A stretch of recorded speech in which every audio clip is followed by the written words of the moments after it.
All right, Nick. Oh, we were done with these 110 late night live streams, but here we are because why? Chicago's got their head up their ass. Late night. Damn, I was hoping that was gonna make it on the rerun right there. Oh, but here we are, down 7-5. It's frustrating, really. I mean, feels like we've outplayed them. I don't know if we have. I don't know if that's just maybe my fan bias in me. I keep thinking that it might be that.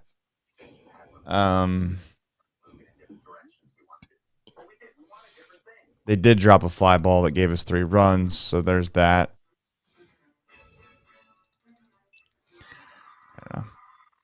I don't know. I said it myself before this game started, and I mean, I was like, whatever happens in this one, I don't think you can really put a whole lot of stock into. Just one of those games. Yeah, we were gifted 3 runs. We kind of gifted them runs. I mean, it was just tough conditions. I'm sure we'll talk about it. Yeah. I don't know what we are with runners in scoring position, but it's not good. I know that for a fact. And that's something too. Like I don't know. I'm sure you could. 2 for 12. What are we for the year? Can you dig that? Are you able to pull that up? It just feels like this team, and maybe that's where there's actually a pretty decent philosophical debate on whether or not that's just luck when you with what you are with runners in scoring position, or if you actually have a little bit of a clutch gene. They have the second worst batting average in Major League Baseball. So well, that's it.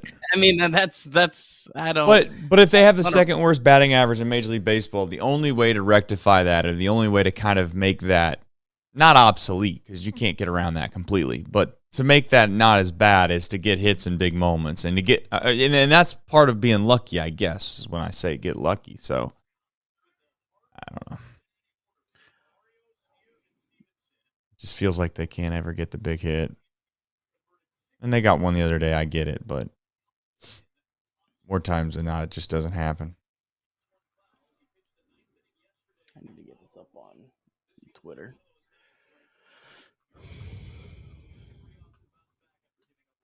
Two for 12. And the other thing that's starting to piss me off more and more is just like we go up there and we you know, Candy has had a good day, but like, can we have an approach? Can we not swing at balls maybe? Just possibly.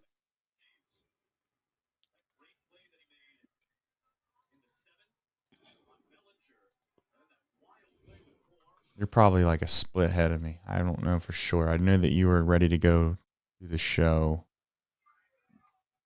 1-2 fouled off. I'm seeing a 1-2 come set. I'll pause it after the next pitch. Line, there's no pitch. Pitch, foul ball.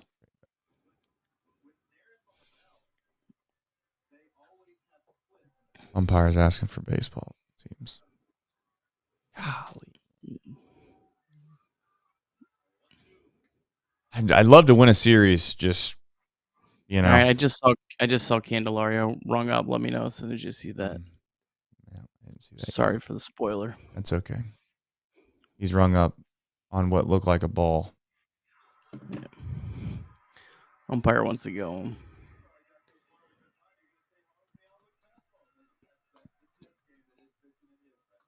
That was a good pitch. A little low, but...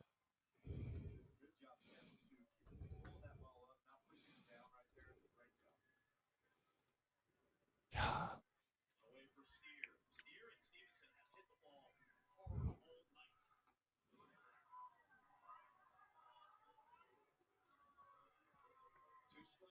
All right.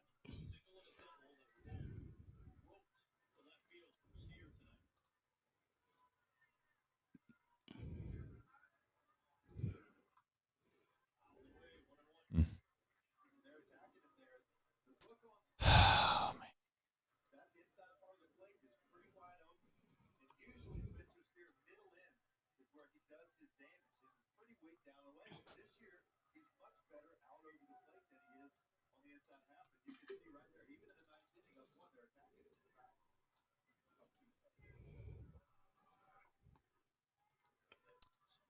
Yeah. So easy to pick just nitpick at little things. And little things they're big. They're a big deal more times than not in baseball. I'm not suggesting they're not a big deal, but it's easy to nitpick things when you lose, man. It just is. You go back and you can go through the whole entire game, and the drop fly ball is pretty big asterisk on all of this, though, for being completely honest. Because if we don't get that drop fly ball, we're staring at 1 run right now. So, maybe 2 runs.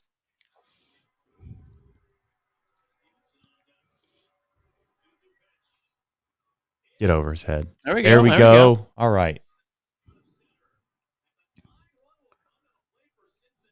Wind's still blowing out to right.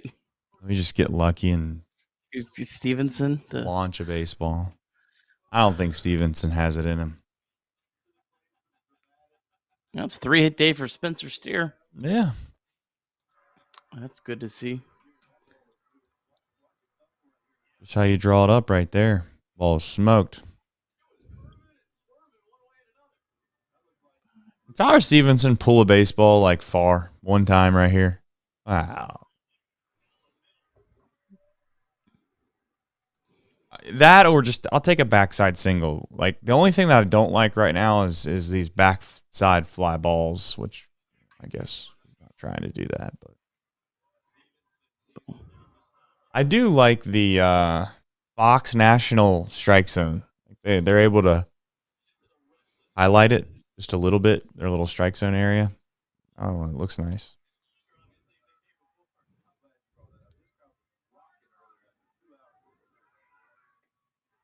That's such a good pitch.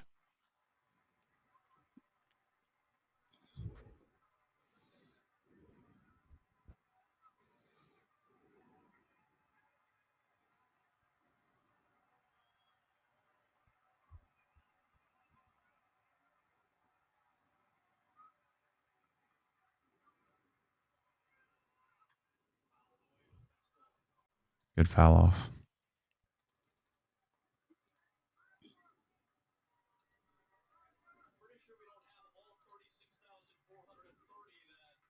I'll tell you who's been a freaking severe disappointment is Luke Maley.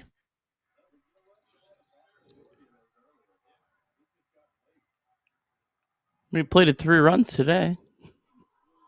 Yeah.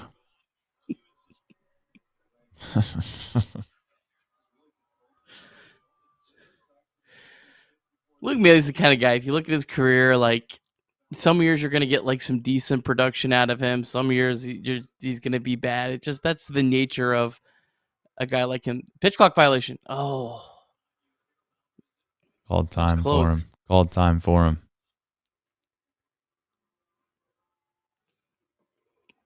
Does that count as a disengagement?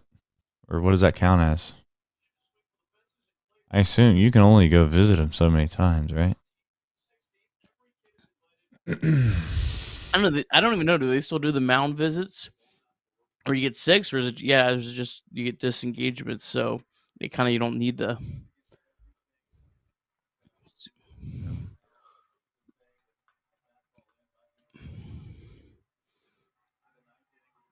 Each team gets 4 mound visits per game with their pitcher.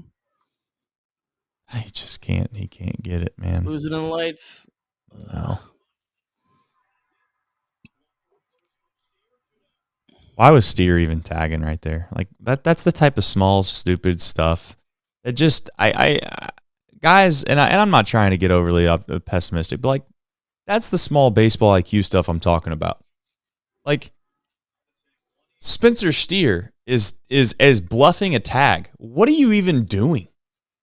You're not going to tag in that situation. So what happens if he accidentally drops it right there, picks it up immediately, and throws it to second base? You're standing on first base because you're going to bluff a tag to second? You're stupid. You literally are a dumbass baseball player. You don't think. You don't think, Nick. Literally, you don't think. Now, maybe it's because I was so bad at baseball, I had to try to think of every little thing possible to make myself a little bit better, and these guys have never had to do that. But you're bluffing to go to second base down by 2 when a guy's catching a fly ball in left field. He just took second base. Well, that's fine. It's indifference. It's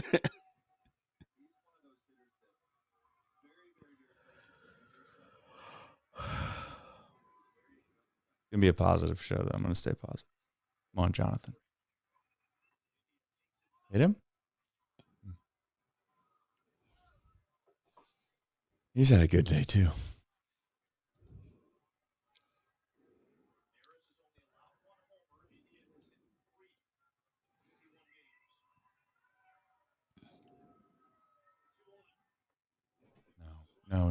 No. I said he went, didn't he? No, he No, he didn't. Okay. 3-1. 3-1. Positive.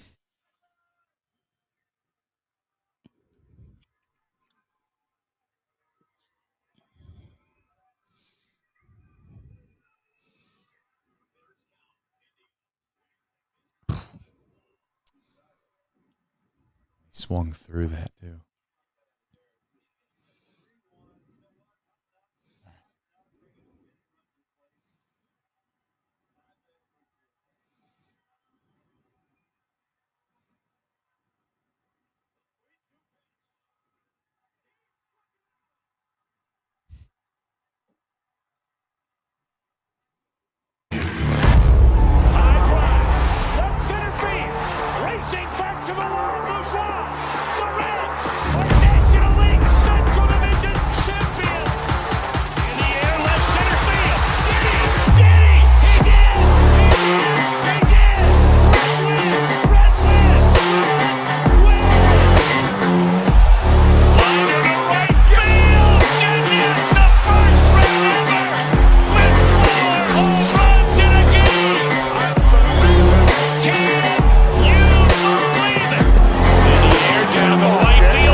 All right, Nick.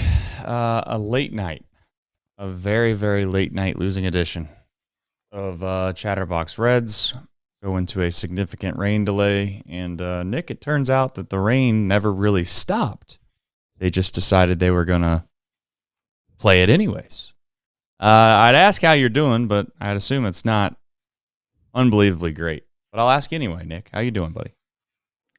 Well, I was doing pretty well until I came down. I was just casually watching the bottom of the 8th, and I realized the score was 7-5 because I was putting the baby to sleep and did not see the Dansby Swanson home run. So that was a little bit of a disappointing moment for me. Yeah. I don't know. I don't know if it makes it better or worse. I think it's worse, personally. I'd rather see it. But let's get right into it. It's late. And there's some folks that probably want to get into the discussion of baseball, so we'll do that now. We'll do the box score recap. We did have, I guess, a deep drive of the day. I don't know. We'll see what it is. But I have my guesses. Nick, box score recap presented by you. All right, we had a 2-hour and 10-minute rain delay in this one. Started the game with some fairly strong rain and a very wet field. You can see a significant amount of water on the warning track. Justin Steele came out for the Cubs, struck out the side in the top of the first, all strikeout swingings. Hunter Green gave up a 1-out triple to Seiya Suzuki, but was able to strand him in the bottom of the first. So nothing going into the second inning, which is where the majority of the action was in this game. Top of the second, Reds loaded the bases with 2 outs on a Tyler Stevenson single, a Jonathan India walk, and a TJ Friedl hit by pitch. Luke Maile then hit a routine ball to Cubs right fielder Seiya Suzuki, but he dropped the ball. 3 runs scored. Reds took a 3-0 lead. Fairchild then smoked a single to plate Maile, making it 4-0 Reds. Bottom of the second, rain really got to Hunter Green. He walked the bases loaded with 1 out. He was able to get Tauchman to strike out, but then Seiya Suzuki got some redemption. He hit a game-tying grand slam, tying the game at 4. Bottom of the third, Hunter Green continued to struggle with his command. He walked and hit a batter, and then Nico Hoerner singled to put the Cubs up 5-4. Top of the fourth, Luke Maile singled. Stuart Fairchild walked to lead off the inning. Ellie then grounded into a force out. Candelario then singled home. Maile tied the game at 5. However, on that play, Ellie De La Cruz went first to third. He sort of baited Cubs center fielder Pete Crow Armstrong into taking third base. However, Ellie De La Cruz just slightly overslid. Call was overturned for a big out for the Cubs. Especially turned out big because the next batter, Spencer Steer, doubled, but Candelario had to hold at third, and then both guys ended up getting stranded. Hunter Green, he had 72 pitches through the first 3 innings. Didn't look like he was going to last long in this one, but he settled in big time. Green would retire 10 of the final 11 batters that he faced to get through 6 innings with the game tied at 5. Reds turned it over to Fernando Cruz. He threw a scoreless 7th, but Lucas Sims walked Nico Hoerner and then gave up a 2-run home run to Dansby Swanson to hit a 2-run home run to put the Cubs up 7-5. Reds would bring the tying run to the plate in the top of the 9th. But the Reds would finish the day 2 for 13 with runners in scoring position. Reds fall 7-5 to the Cubs. Reds now 25-33 on the season. And we do have a deep drive of the day. And came off the bat of Sammy Stafura. And if it ever comes off the bat of Mr. Sammy, that means it was a tough day in the bigs. For those that are wondering, Sammy Stafura, he's playing for the Dayton Tortugas. That's not single A, that's low A. But it is good to know that the 19-year-old shortstop was the second-round pick out of Cortland Manor, New York. So shout out to them in their hometown. I'm sure they're proud of Sammy. But DSC, they are a leader in renewable commodities for biofuel, specializing in used cooking oil collection, aggregation, and sales. Visit www.deepsouthcommodities.com for more information. Thank you to John and his team, as always. Let's get into it. So essentially, you have a situation where I really wasn't sure if they were going to play this game or not. They obviously said that they were going to play it. It seemed as if they wouldn't have played this if it was, in my opinion, like a normal game. It happened to be on national television. It felt like that probably was a little bit of an influence in regards to why it was played or why it wasn't played, in my opinion. I'm not a conspiracy theorist, but it certainly feels that way. And they start the game off, Nick, and it is absolutely raining sideways for both teams, by the way. This isn't an excuse. I'm not going to use it as an excuse, but I'm just painting a picture for those that didn't stay up to watch the game. It's absolutely pouring rain the first 2 to 3 innings, and it caused some havoc. I don't know, Nick, if it was directly related to the mistakes that happened, but it seems awfully coincidental that all of these weird things that were happening weren't because of the rain. So if you want to say it was because of the rain, I won't say you're wrong. If you want to say that it doesn't matter at all, I'm not going to say you're wrong there either. I'm indifferent on the whole thing, Nick. But Suzuki, obviously, he drops the fly ball in right field. That becomes the big storyline. And then literally the very next inning, you have another storyline that appears where Hunter Green walks the first 3 guys and gives up a grand slam to Suzuki of all people. And it felt like myself had to eat my own words, of course, because I was making fun of Suzuki for dropping 2 fly balls now while I was watching him. Might be the only 2 fly balls he's ever missed in his life, but I, to this point, don't know if he can catch a pop-up. So there's that, Nick. Your overall thoughts on the kind of situation with the rain, and I don't know, did you think it obviously played an effect? Well, first things first, look, it is still absolutely hilarious that Suzuki dropped that fly ball. I don't care if the guy hit a grand slam. Right. It was still hilarious. It was hilarious. It's a funny moment. I'll remember that much longer than I'll remember the result of this game. So shout out to Suzuki. And baseball's a funny game. Gave him a chance to redeem himself. So cool for him and cool for the stupid Cubs. Yeah, it absolutely played an impact on this game. I mean, Justin Steele's a guy that's walked less than 2 batters per 9 innings the last 2 seasons. He walked 4 and hit a batter. That should tell you all you need to know. Honestly, if you look at what both starting pitchers did, we'll get into Hunter Green in a second. I think both starting pitchers actually did a pretty admirable job under the circumstances. I thought both guys, Justin Steele, really should have got out of this game only allowing 1 run. Hunter Green was 1 pitch away from getting out of the game, only allowing 1 run. So I think what both starting pitchers did, rip up the results, throw it to the side, that didn't matter. Now, like when Lucas Sims came in, I mean, I feel like it was pretty much a legit baseball game at that point. I feel like the balls were dry, everything had kind of settled. So I think like the end of the game was more of the last 5 innings were more of a real baseball game versus the first 5 innings was something else. Real quick on like the decision to play the game, I'm not going to sit here and crush like the Cubs or MLB on that. I was watching the radar all night. It looked like there was a very clear window at 10 o'clock. Like everything was coming through and then it was completely gone. So I think that it had stopped and then it kind of started back up. But they had already kind of told Hunter Green and Steele that they were going to start. And you don't want to tell those guys, hey, you're get ready to start. Oh, we're actually going to push you back 30 more minutes, or we're going to even cancel the game at that point after they were already getting loose. It just was, I think, an unfortunate situation that it rained, I think, a little bit longer than even what I was looking at the radar had predicted that it was going to do. That's more than fair. Let's get into Hunter Green then specifically. I think that there's going to be people that they're going to look at the box score and they're going to look at the stat line and they're probably going to think to themselves that it wasn't a very good outing. I have no real hard opinion on the whole situation with Hunter Green tonight. I felt like he battled through some adversity. Of course, we all wish that he would have kind of bared down and found a way to just throw strikes in the inning in which he had a 4-run lead. Like when you have a 4-run lead, if you throw strikes, it's very hard for the other team to consistently put balls in play, especially the Cubs, because they're similar to us right now. They can't, they need help scoring runs, just like we need help scoring runs. Neither one of these teams are very, very good offensively. And, lately, neither one of these teams are good relatively, period. But my point is, more or less, of course we would like Hunter to throw strikes. But it was raining sideways, and you got to give him a little bit of the benefit of the doubt and thinking to yourself, like, this wasn't a traditional scenario.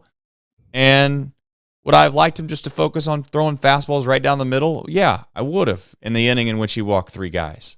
But that's not what happened, and the whole Suzuki situation, it just felt like Hunter didn't have command, and he just was going to challenge these guys with fastballs. And listen, you give hitters, the big league hitters, an opportunity to know that more than likely they're going to get a fastball 2, 3, 4 times in a row. They're going to time it up eventually, and give Suzuki credit for bouncing back and putting a good swing on a baseball. So I'm not, again, really overly upset about Hunter Green's outing. I know that you're usually a Hunter, I don't want to call it a fanboy, but you're usually a Hunter defender, so I don't expect you to come out on a limb right now and say that he threw the ball really, really bad, but that's kind of my overall thought on it. Is I think there's reasonable debate on both sides. Of course, we're upset that he walked guys. I'm not going to sit here and act like I'm not. Sure, under normal circumstances, yeah. I mean, you can't walk Dansby Swanson, Miguel Amaya. I mean, 2 of their absolute worst hitters that have struggled all year. But this wasn't normal circumstances. I'm sure Hunter Green wasn't trying to walk those guys. Yeah, and then he got in a situation where the base is loaded. Suzuki, did a nice job to foul off a pitch, worked the count to 3-2. Not really a whole lot. You have to kind of throw a fastball down the middle. Cody Bellinger's on deck. It's not like right. Well, if you walk him, it's not a big deal. I mean, yeah, sure. Then you have the tying run on base with Cody Bellinger, and the win was weird in that game. Right. You almost want to just prove a fastball because you might get lucky, and even if he crushes it, it's just going to get caught up in the wind. So there's not really a whole lot you could do in that spot. Just unfortunate night, I think. It's the weird thing about being a fan and or listening to fans after a baseball game, and there's nothing wrong with being like upset at Hunter, but I guess my thought is like you're gonna base your whole entire opinion on what he did tonight based off of what Suzuki was capable of doing or not capable of doing. Like if Suzuki wasn't as good of a hitter and he swings through that fastball right down the middle, does that make Hunter Green a great pitcher tonight?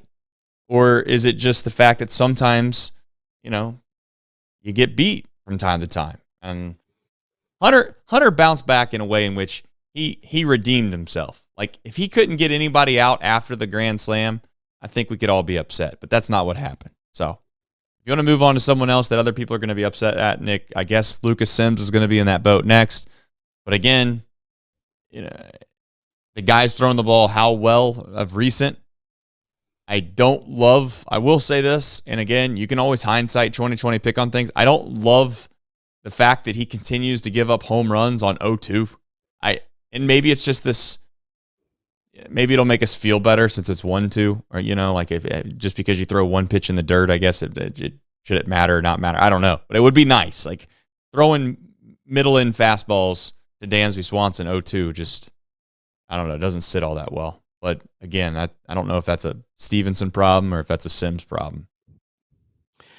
As always, when you give up a 2-run home run, and for me, it's always walking the guy before than the home run. And it felt like at that point, the game was pretty stable. I don't think the balls were. I can't think you can use that like you can use it for Steele and Hunter Green. That's been Lucas Sims' problem this year. It has been how many walks that he's had. It seems like he had remedied that of late, but you can't come in as a reliever in a tie game and walk Nico Horner. I mean, Nico Horner, a 259 hitter, 715 OPS. You got to make him beat you, especially on a day when, as you saw, there was several balls that were hit. And I know Christopher Morel felt like he hit a ball, I thought, out onto the avenue, and it was a lazy fly ball. So, I mean, you have to challenge a guy like Nico Horner. That's what I look at way more than what Dansby Swanson did. Yeah. And the other thing I would add, too, is like, we get excited about Fernando Cruz, and Fernando Cruz is great, but could you imagine Fernando Cruz in a big spot trying to throw a fastball by a guy and it gets smoked? Like, you can't, let's die. Let's go out on our shield, man. Let's die with our best stuff. I mean, it's 0-2. It's not like it's a full count, bases loaded, and you just got to throw a strike, Nick. Like, you should be trying to throw your best pitch in a perfect spot. And I don't think a fastball for Lucas Sims is his best pitch. Now, again, this is all hindsight. I get it. It's 1:30 and 1:38 exactly in the morning, and we're upset the Reds lose, and we're going to complain about pitch selections when there was runners in scoring position. They were 2 for 12. So yeah, there's a lot of things. Also worth noting. I don't know if it had any bearing on anything, but the Reds started Tyler Stevenson as the designated hitter in this game.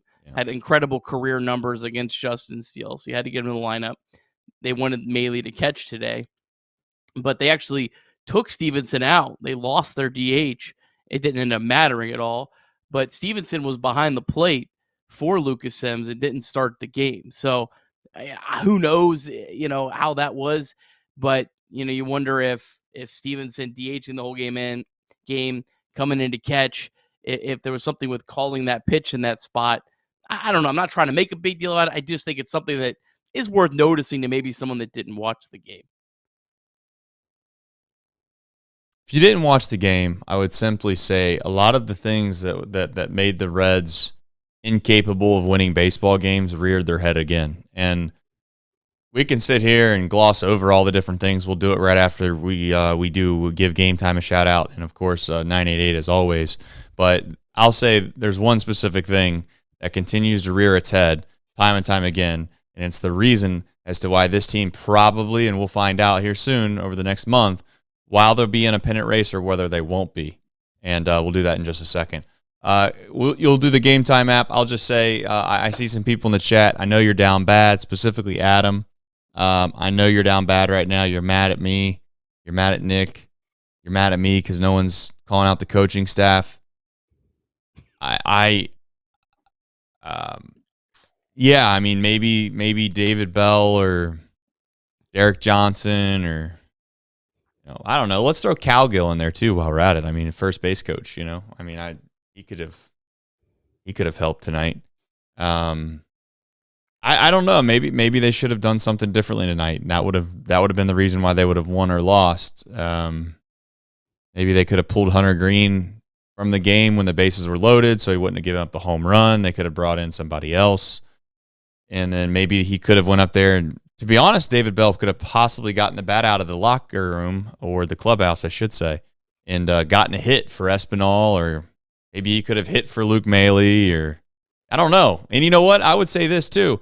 I'll give David Bell. I mean, he's a major problem, but I would also say Craig Counsell's, he's a POS too. Like, I mean, he should have probably ran out to right field and caught that ball from Seijo Suzuki. Like, he's seen it before. He's seen the scouting report. He should have realized as soon as that ball was in the air, he should have grabbed a glove and got out there and caught it for him too. So, I mean, I'd get rid of them, both of them. They can go get lunch tomorrow if they'd like. Dismiss the game completely. But that's here nor there. Speaking of which, if you're thinking about going to a game, Nick, where should you go if you want to go to a game? I think you should go up to Milwaukee and watch a game. They're really good this year, and it's crazy because they got rid of a manager that was so great, right? And now he's got a sub 500 record. So, I mean, clearly managers make all the difference 100% on if a team wins or loses. But if you want to go to a game, be sure to use the Game Time app because it's now an authorized ticket marketplace of Major League Baseball. It actually makes getting tickets faster and easier. Prices on the Game Time app actually go down the closer it gets to first pitch. With killer last-minute deals, all-in pricing, views from your seat, and the lowest price guaranteed, Game Time takes the guesswork out of buying MLB tickets. They have all-in pricing. You can toggle this feature, and it shows you the total up front with no surprise fees at checkout. Lowest price guaranteed, or Game Time will credit you 110% of the difference. Take the guesswork out of buying tickets with Game Time. Download the Game Time app, create an account, and use the code CINCI for $20 off your first purchase. Terms apply. Again, create an account, redeem the code CINCI, CINCY, for $20 off. Download the Game Time app today. Last-minute tickets, lowest price, guaranteed. Nice job, Nick. Game Time app. Use it. Terms apply. $20 off your first purchase. All right. Let's do the Ellie overslide first, but I do think that the offense as a whole will go hand in hand with this. I think it feels like the reason as to why this baseball team is not going to meet the potential in which this fan base has wanted them to be at this year is mostly because every time a big spot comes up, you have inevitably there's a player that's at the plate that we don't trust or just genuinely isn't a great hitter. There's not many great hitters up and down this lineup, and there was multitude of times tonight where the Reds could have got the big hit, and you can say whatever you want about the Cubs, but they got some big hits. They kind of, I don't want to say they earned it completely. People are going to get mad at me because Hunter Green walked obviously 3 guys, but Suzuki had to hit the grand slam, and then I would say Dansby Swanson had to hit the home run. It required some big swings. And unfortunately, this team just doesn't find themselves doing that a whole lot. And they had their opportunities tonight. They go 2 for 12 with runners in scoring position.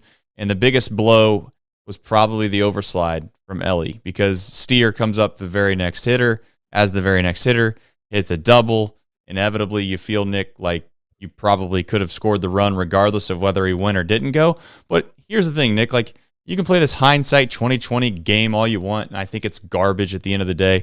But Ellie made a good play. He made a heads-up baseball play. He took advantage of a guy not making, what I would call the conservative approach, which is just come up, fire to third base regardless because you have Ellie De La Cruz on. Pete Crow Armstrong decides to stutter kind of in center field, and he gets burnt for it. You can say whatever. If you want to tell me, well, he threw the guy out, go ahead. I mean, if that's your take on it, that's fine. You're a loser. I mean, that's being point blank. Like, that's a great baseball play. It's unfortunate the rules exist in Major League Baseball. We'll talk about that in just a second. They need to overchange and overturn the garbage that is the replay system with this whole situation. But I guess in your mind, that was a huge momentum swing in this game, Nick. And I'm not saying it's the reason they lost, but it's a big reason as to why they had a chance to win or not. Yeah, I mean, look, Ellie beat the throw. It's just, I've said it so many times, and it's so tired at this point, but it's such a bad rule. It's just like completely against the spirit of replay and why you want it. You got replay, so when a guy like Galarraga throws a perfect game and there's a blatant call out on a guy going to first base, you're able to correct it.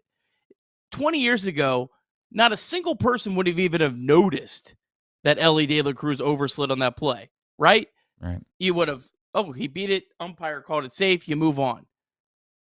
So you're changing the game for something that's so minuscule that no one feels cheated, if that's called. So I think that those plays, and the Reds have gotten the benefit of these several other times, and I've said several other times when it's happened, I still hate it. It needs to be, umpire has to call an overslide out on the field. If he's looking at it, he sees an overslide, great, it's out. You can review it to see if he was wrong, but you can't review it if he just overslid. It would take pointless replays out of the game, which would move the game faster, which I think is part of the goal here of Major League Baseball and what they're trying to do with their product. And no one would even notice plays like that. You wouldn't even think about it because you're like, oh, you can't review it, whatever, we move on, and it's fine. It's the spirit of the rule of baseball when the game was created was not really intended to be umpired in that manner. It's like someone on X pointed out a great example of basketball replays. You know, in the last 2 minutes of a game when they're allowed to review things in college basketball from a replay perspective, it's like when they go to review like a ball getting tipped out of bounds and the guy's holding the basketball and it literally gets knocked directly out of the guy's hand, it's still maybe barely touching the guy's fingers as it's exiting his hand. That's called 100 times out of 100 times outside of the 2 minutes and out of bounds on the defensive team knocking the ball out of bounds. But since I guess it's under 2 minutes, then we're going to utilize as an opportunity to see whether or not it was barely on a guy's fingertips or not. Like, let's all come to the conclusion and agreement that that's not why these rules and replay systems were created specifically. It's not, again, in the spirit of the game of baseball. I hate it. I can't stand it. I already know what's coming down the pike. I can already tell there's going to be some people that are going to say, Trace, well, take the sliding mid off. How about this? Don't slide head first. Don't do this. Don't do that. That's all fine and well. You know what? That's fine and well. If you want superstar players going out there and taking off the gloves, breaking their fingers, trying to rip their hamstrings to keep their freaking foot on the bag because they might barely come off the base, go ahead then. That's fine. Let's do that because that seems like the smart thing to do. No, why don't we just have some common sense and say if the guy overslides the bag and, as you said,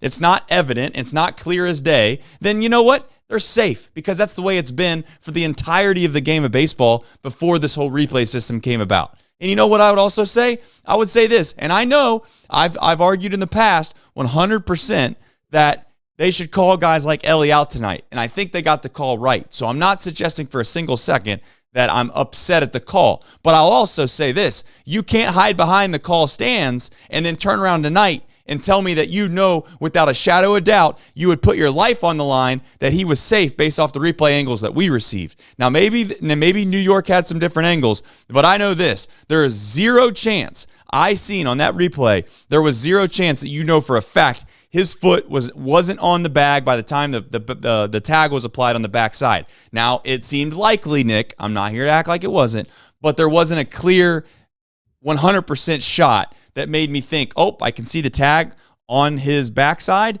and I can also see his foot off the base. I did not get one single angle of that tonight. So if we're going to be consistent, let's be consistent. That's all I'm asking. And again, to be clear, I think Ellie was out, but I think the whole thing's garbage. The whole thing's garbage. And as far as people sitting there acting like, well, you can't really change it, like, okay, well, go look at the NFL. You can change things. It's not hard to change things. You see something stupid, you fix it. Period. And the whole thing's stupid about guys sliding. And as far as the last thing I'm going to say, Nick, is like people arguing like, well, you shouldn't wear a sliding mitt if you're going to. They're wearing sliding mitts because people have broken their freaking fingers diving headfirst into bags enough times to where they decided, you know what, let's make an invention so people don't dive headfirst and break their fingers. You don't wear a sliding mitt to slide feet first, Nick. So, and the other thing I'll say is like maybe many of you aren't athletic enough in your life to realize it's pretty damn difficult when you're running that damn fast to slide feet first, okay, and still stay on the bag as well. When you're running that fast. I'm just saying. Now maybe you'll be like, well, look at Trey Turner. Okay, why is Trey Turner dive head first in every bag besides home plate? So yeah, if the umpire calls him out on the field, good umpiring, great. You saw it in real time. It happened. We move on. I would have no issue with it. The problem is how many of these overslides, these slight overslides, do the umpires actually catch? It's all on replay. Like it clearly was not meant to be caught.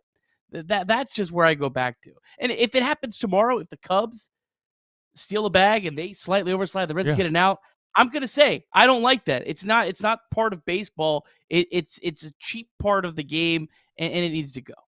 100% agree, and I hope they fix it, but I'm not going to hold my breath. And you know what's going to end up happening, and MLB should be able to see things that they know are not right and just fix them instead of it becoming a major issue and then they fix it.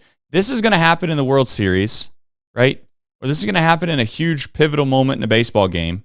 Could you imagine, like, and again, we're going to move on. Like, could you imagine Game 7 of a World Series? You're down by 1 run. You got a guy like Ronald Acuna Jr. or name another humongous superstar. They're on first base. They steal second base. They're safe. But when he's popping up to put his foot on the bag, when his hand's coming off, somehow there's this sliver, just this millisecond that their feet and hand aren't touching the bag and they're tagged out and they call him out. It's like, oh, you know what? That's what baseball's about. That seems like a lot of fun. And then all of a sudden now we're gonna argue about it then about changing it when it's a huge situation instead of just fixing it beforehand. But that's here nor there. We've complained long enough at 2:00 in the morning about this dumb rule. But it did change the game. It was a major difference maker. So you have Candy Steer and India on the rundown, Nick. That's just because those guys had a pretty good day. Yeah, I mean, look, it is good to see. It does feel like Candelario's the Candelario we were kind of expecting coming into the season. Spencer Steer's looking a lot better of late, looking like a completely different hitter the last couple of days. And Jonathan India, he's had a nice week as well. It'd be nice if, it would have resulted in a win today, but if it results in a series win this weekend, I think we'll all take it. So good to see those 3 players in particular playing well. All 3 of those guys at certain points of this year have felt almost lost at the plate. So hopefully this is the sign of good things to play. Reds, of course, one more game in Chicago, then they go out to Coors Field where you got to score some runs. You got to get some hits. So it'd be nice to have those guys trending in the right direction into a series where you're going to need some offense. Yeah, well, I would also say this, like we either need one of two things. We need better players that are not coming anytime relatively soon. I know people are going to point towards Marte and maybe CES will be back, and that's all fine and dandy. But again, I'm not putting a whole lot of stock in those guys. First of all, CES wasn't playing all that great when he was here on an everyday basis at the beginning of this year, and Marte hasn't played baseball, and we're basically coming up on somewhat of a year here. So I'm not putting a whole lot of stock in that. So one of two things need to happen. We have magically out of a rabbit hat, we pull out some better players and they're just consistently better.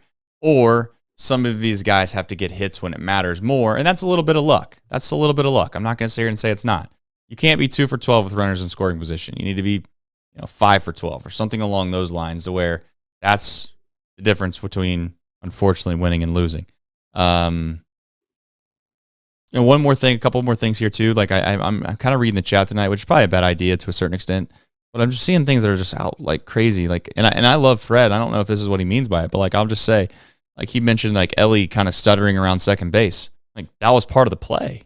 That he did that on purpose. First of all, you can't go first to third when the guy's right in front of you like that. Pete Crow Armstrong has one of the best arms in all of Major League Baseball. He would have thrown Ellie De La Cruz out, but Ellie De La Cruz deked him. He was a wiser baseball player than Pete Crow Armstrong. He came around second base and he kind of acted like he was going to stop. Pete Crow Armstrong then just kind of stopped playing baseball and held onto the ball and walked with it and then acted like he was getting ready to lob it into second base, and then Ellie took off.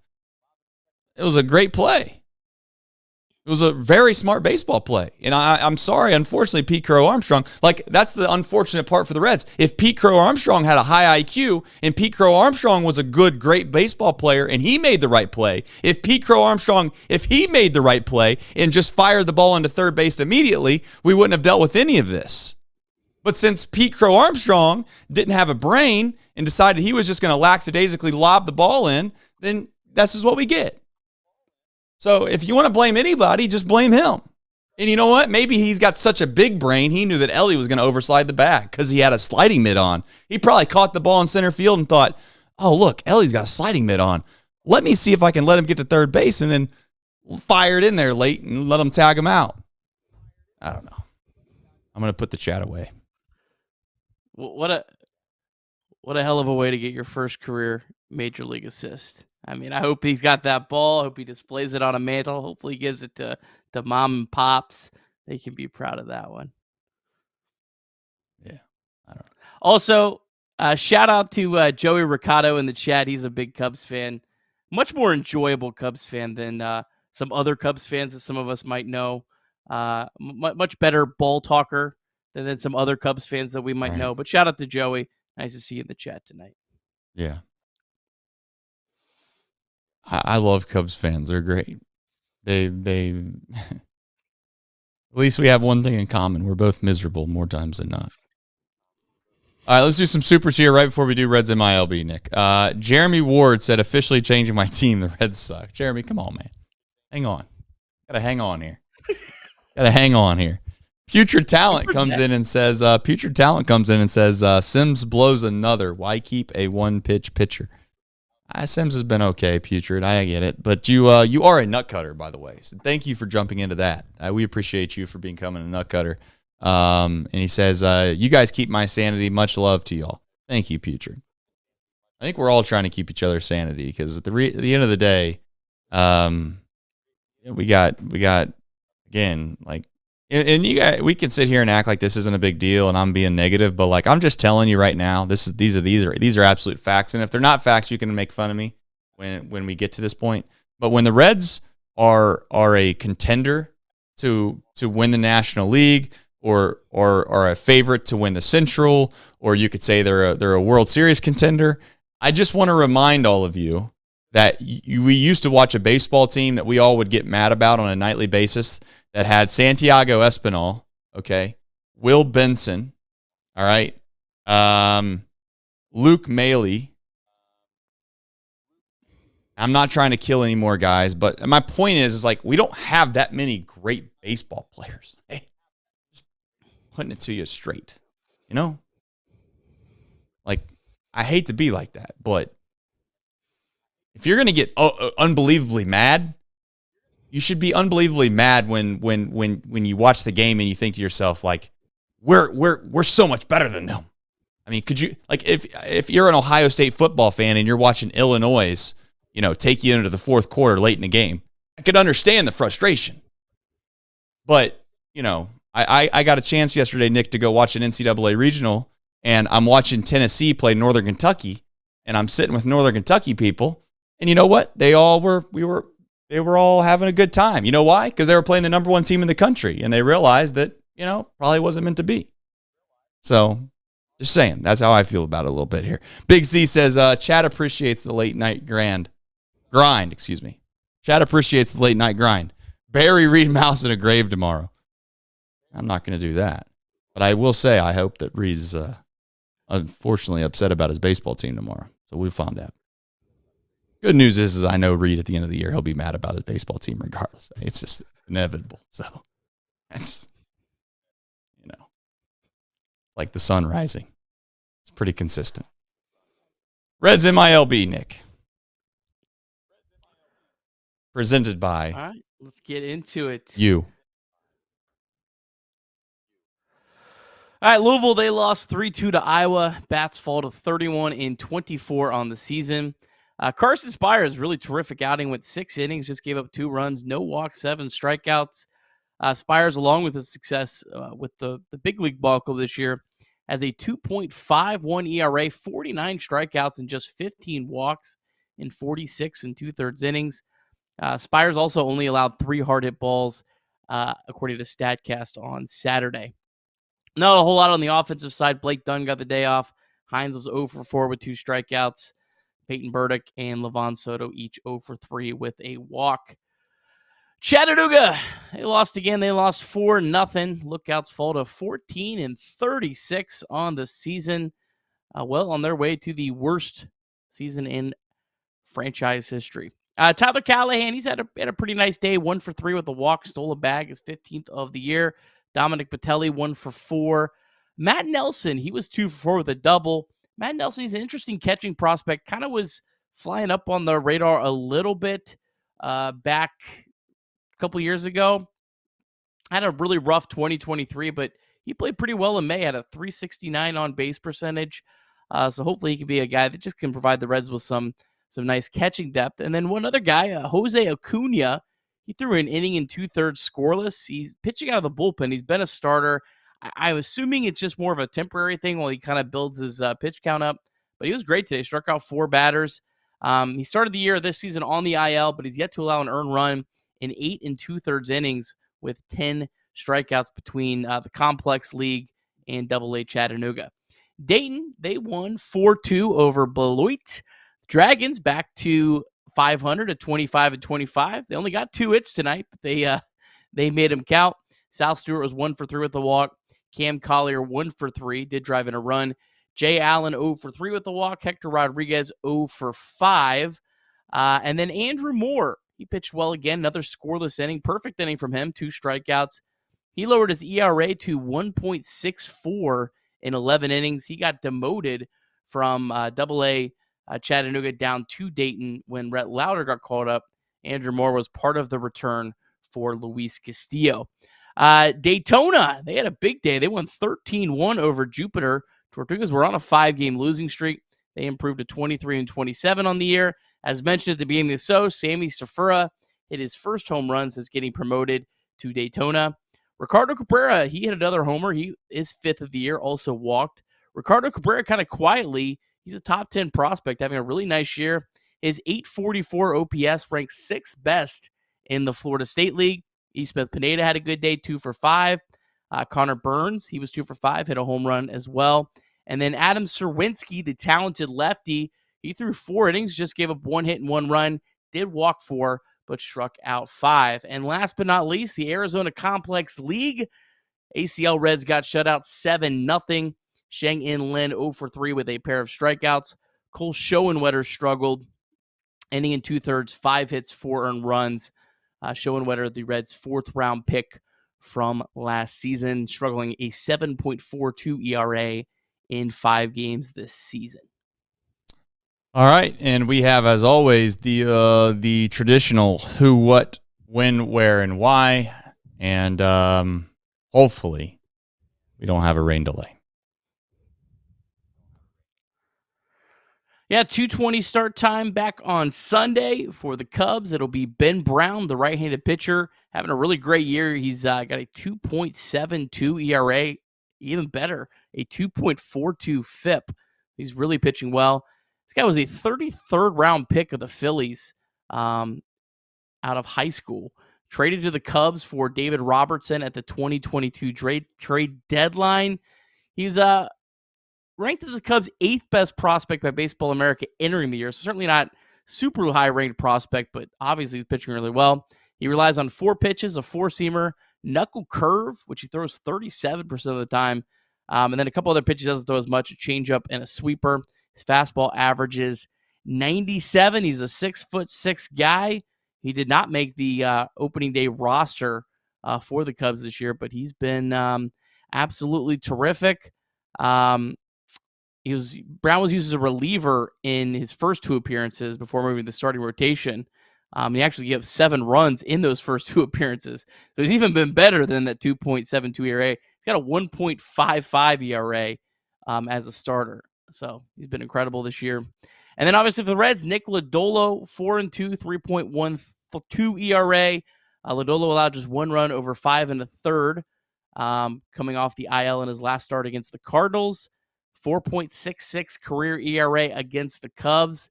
His only start against the Cubs at Wrigley Came all the way back in 2022. Allowed just 1 run in 5 innings pitched. Horner, Happ, and Wisdom are 1 for 5. Madrigal, Morel, and Suzuki are 1 for 3. And Cody Bellinger has never faced Nick Lodolo. All right. Well, Steve in the chat had mentioned that it is not supposed to rain tomorrow, so that is good news in Chicago. So we'll be back better than ever tomorrow. Another cool tip that I got for you is if you have no free ads, but if you got ESPN Plus, you should go and dig that up. Go on the watch tab. There's a lot of college baseball that's going to be enjoyable over the next few weeks. So if you don't usually watch college baseball and you like baseball, there's a good chance you like baseball considering you're watching a baseball show at 2:06 a.m. Eastern.